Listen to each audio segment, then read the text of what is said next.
Hello everyone, welcome to the class of food safety and standards. मैं हूं Pooja Bal Kishore from department of biotechnology of Bharati group of college. और आज की इस class में हम फूड सेफ्टी के बारे में स्टडी करेंगे। ठीक है, अब इसके कंटेंट्स देख लेते हैं। What is food, definition of food safety, importance of food safety, scope of food safety and the factors affecting of food safety. तो अब देखते हैं हम कि फूड क्या होता है। ठीक है, देन व्हाट इज़ फूड। तो food is the something that provide nutrients. Nutrients का मतलब होता है यहाँ पर प्रोटीन्स, मिनरल्स, कार्बोहाइड्रेट्स, फैट्स। तो ये सभी जो न्यूट्रिएंट्स होते हैं, ये न्यूट्रिएंट्स हमें फूड से मिलते हैं।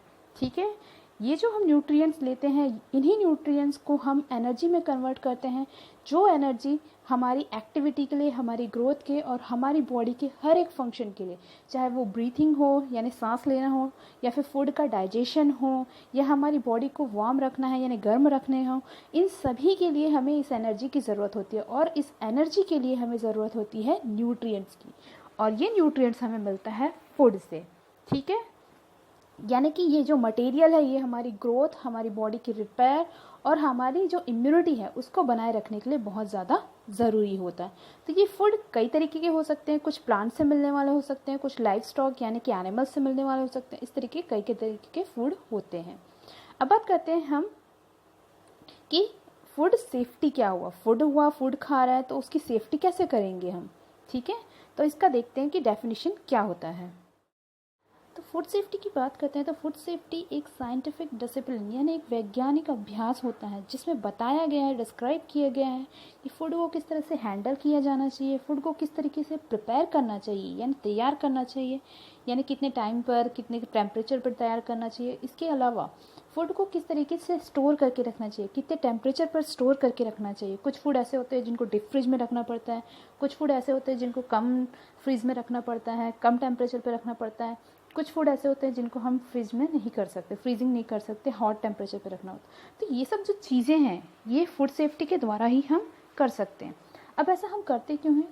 क्योंकि इससे हम फूड बॉर्न जो इलनेस होती है, जो डिजीजेज होती हैं, उनसे हम अपने आप को प्रिवेंट कर सकें।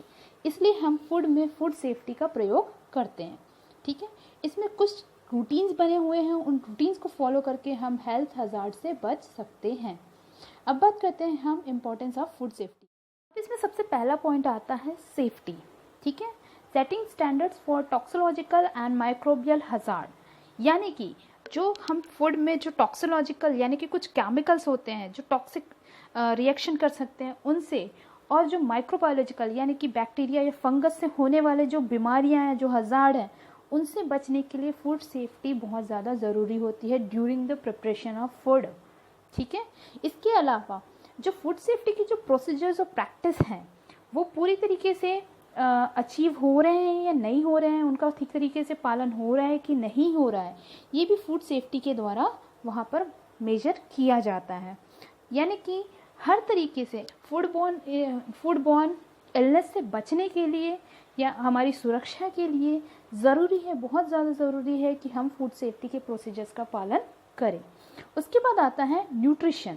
जैसे कि मैंने आप लोगों को पहले बताया है, न्यूट्रिएंट से हमें एनर्जी मिलती है, जिनका यूज़ हम बॉडी की अदर एक्टिविटीज़, चाहे वो ब्रीथिंग हो, डाइजेशन ऑफ फूड हो, हर चीज़ के लिए हमें एनर्जी चाहिए, जो कि हमें न्यूट्रिएंट से मिलते हैं। और न्यूट्रिएंट के लेवल को फूड में बनाए रखने के लिए हमें फूड सेफ्टी का जो प्रोसीजर्स हैं उन सभी को पालन करना होता है, ताकि जो कंज्यूमर होता है उसके इंटरेस्ट के अकॉर्डिंग उन्हें हेल्थफुल डाइट प्रोवाइड हो सके। ठीक है, यानी कि फूड में जो न्यूट्रिएंट का लेवल है उसको मेंटेन करने के लिए, यानी कि किस तरीके से फूड को कुक करना चाहिए, कितने टाइम तक कुक करना चाहिए ताकि उसका न्यूट्रिएंट लेवल बना रहे, ये सभी को हम फूड सेफ्टी प्रोसीजर के द्वारा ही अचीव कर सकते हैं। ठीक है, उसके बाद आता है third point, quality, providing sensory characteristics such as taste, aroma, palatability and appearance। Food किस तरीके का होना चाहिए, क्या टेस्ट होना चाहिए, उसका बिटर होना चाहिए, सॉल्टी होना चाहिए, स्वीट होना चाहिए, उसका अरोमा कैसा होना चाहिए। आप ख़राब खुशबू वाले खाने नहीं खाएंगे, आप अच्छी खुशबू वाले खाएंगे, तो अरोमा बहुत अच्छा होना चाहिए, पैटेबिलिटी स्वादिष्ट होना चाहिए, देन उसके बाद लास्ट एंड लीस्ट अपीयरेंस, कि फूड किस तरीके का दिखना चाहिए। ये सभी के लिए भी फूड सेफ्टी में प्रोसीजर्स बनाए गए हैं जिनके अचीव करके हम फूड को अच्छा कर सकते हैं। नेक्स्ट है रिड्यूस फूड बॉर्न इलनेस। ठीक है, तो फूड सेफ्टी के द्वारा स्टैंडर्ड्स को बनाया गया है जिससे हम प्रॉपर तरीके से फूड को किस तरीके से हैंडल करना चाहिए, उसको किस तरीके से प्रिपेयर किया जाए, ये सभी चीज़ें वहाँ पे की जाती हैं ताकि जो फूड बॉर्न इलनेस है उसे हम प्रिवेंट कर सकें। ठीक है, कभी कभी ओवर कुक फूड करने से या रॉ हो जाने से, कच्चा रह जाने से फूड वो उसमें डिजीजेस कॉज करने की कैपेबिलिटी होती है। तो इन सभी चीज़ों को अवॉइड करने के लिए फूड सेफ्टी प्रोसीजर फॉलो किया जाता है। नेक्स्ट है रिड्यूस फूड वेस्टेज। ठीक है, not only the public health risk but also affect cost in the form of food waste. ठीक है, हेल्थ की वजह से भी नुकसान होता है तो हम जो फूड वेस्ट कर रहे हैं उनसे भी नुकसान होता है, उनसे भी बचने के लिए फूड सेफ्टी बहुत ज़्यादा ज़रूरी होता है।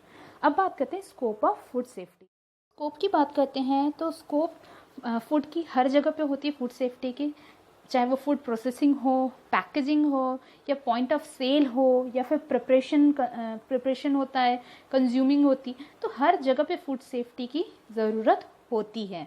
ठीक है, ताकि हम अच्छा फूड गेन कर सकें और उनसे हेल्थ हज़ार्ड ना हो।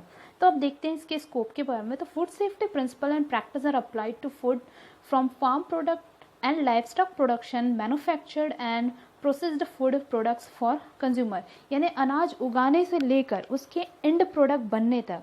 ठीक है, जैसे अपने राइस लिया, राइस को अपने ग्रो किया, ग्रो करने के बाद उसकी कटिंग की, उसमें प्रोसेसिंग की, उसके बाद उसका पैकेजिंग किया, फिर सेल किया, हर एक चीज़ तक, फिर कस्टमर तक पहुंचते तक, कंज्यूमर तक पहुंचते तक, हर स्टेप पर फूड सेफ्टी के प्रोसीजर को फॉलो करना ज़रूरी होता है।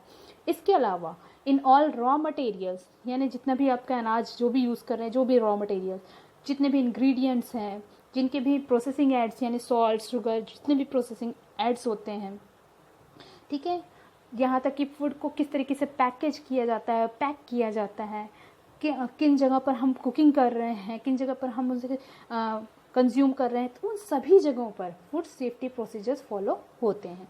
अब बात करते हैं फैक्टर्स अफेक्टिंग फूड सेफ्टी। अब इसमें सबसे पहले आता है मटेरियल सेफ्टी, यानी कि अगर हम फूड कुक कर रहे हैं, फूड कंज्यूम करने के लिए कुक कर रहे हैं, तो किस तरीके का मटेरियल हमें यूज़ करना चाहिए, किस तरीके के रॉ मटेरियल यूज़ करने चाहिए, किस तरीके के इंग्रेडिएंट यूज़ करना चाहिए, ये सभी चीज़ें हमें ध्यान रखनी चाहिए। अगर हम अच्छे इंग्रेडिएंट यूज़ करेंगे तो हमारा फूड भी अच्छा बनेगा, लेकिन अगर हम ख़राब यूज़ करेंगे तो हमारा फूड वहाँ पे ख़राब हो जाएगा। तो इसलिए हमें मटेरियल सेफ्टी वहाँ पर ध्यान रखना चाहिए। दूसरी चीज़ आती है यहाँ पर प्रोसेस सेफ्टी। ठीक है, प्रोसेस का मतलब होता है जो हम प्रोसीजर यूज़ कर रहे हैं, किस तरीके का हम प्रोसीजर वहाँ पर यूज़ कर रहे हैं, किस प्रोसीजर से हम कुक कर रहे हैं। अगर हम किसी चीज़ को बेक करना है और उसको हम फ्राई कर रहे हैं तो फिर वो वहाँ पर नुकसानदायक हमारे लिए हो सकता है। प्रोसीजर में अगर हम क्लीनलीनेस ध्यान नहीं रखते हैं, प्रोसीजर के टाइम पर हमने ध्यान नहीं दिया कि वो साफ़ है कि नहीं है, इंग्रेडिएंट्स जो भी हैं या फिर जो हम मटेरियल्स यूज़ कर रहे हैं, जिस यूटेंसिल्स, जिस बर्तन में हम उसे बना रहे हैं, वो सब साफ़ नहीं है, प्रोसेस को हमने ध्यान नहीं दिया, तो फिर वहाँ पे आपका जो फूड है वो ख़राब हो सकता है। ठीक है, आपको टाइम भी ध्यान रखना है कि इतने टाइम में ही आपका फूड बनना चाहिए, ज़्यादा ओवर कुक करेंगे तो वो भी नुकसानदायक होता है। ठीक है, अब नेक्स्ट आता है इक्विपमेंट सेफ्टी। इक्विपमेंट का मतलब होता है आप किन चीज़ों में उन्हें बना रहे हैं, वो चीज़ें साफ़ हैं कि नहीं हैं। आप जो बर्तन यूज़ कर रहे हैं या जो भी आप माइक्रोवेव यूज़ कर रहे हैं, जो भी जितने भी इक्विपमेंट आप यूज़ कर रहे हैं, इवन फैक्ट्रीज़ में जिन इक्विपमेंट में फूड तैयार किया जाता है वो इक्विपमेंट टाइम टू टाइम साफ़ होते हैं कि नहीं होते हैं, ये सब चीज़ें भी फूड सेफ्टी को अफेक्ट कर सकती है। ठीक है, उसके बाद आता है मैन सेफ्टी। अगर कोई इंसान बीमार है और वो हमारे फूड प्रोसेसिंग का काम कर रहा है, फूड प्रिपेयर कर रहा है, और मान लो उसकी इलनेस, उसके जो माइक्रो ऑर्गेनिज्म है उसकी बीमारी के, वो हमारे फूड में चले गए तो वो दूसरों को भी नुकसान कर सकता है। तो हमें मैन सेफ्टी का भी ध्यान रखना होता है कि उनकी वजह से, यानी उनके पर्सनल हाइजीन की वजह से किसी को कोई भी फूड बोर्न इलनेस ना हो। लास्ट इसमें आता है प्रोडक्ट सेफ्टी।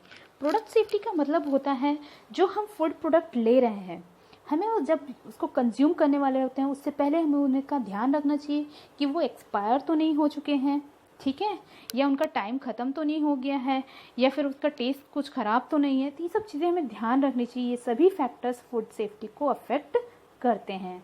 ठीक है, अब ये हमारी क्लास यहाँ पे ख़त्म होती है। Thank you.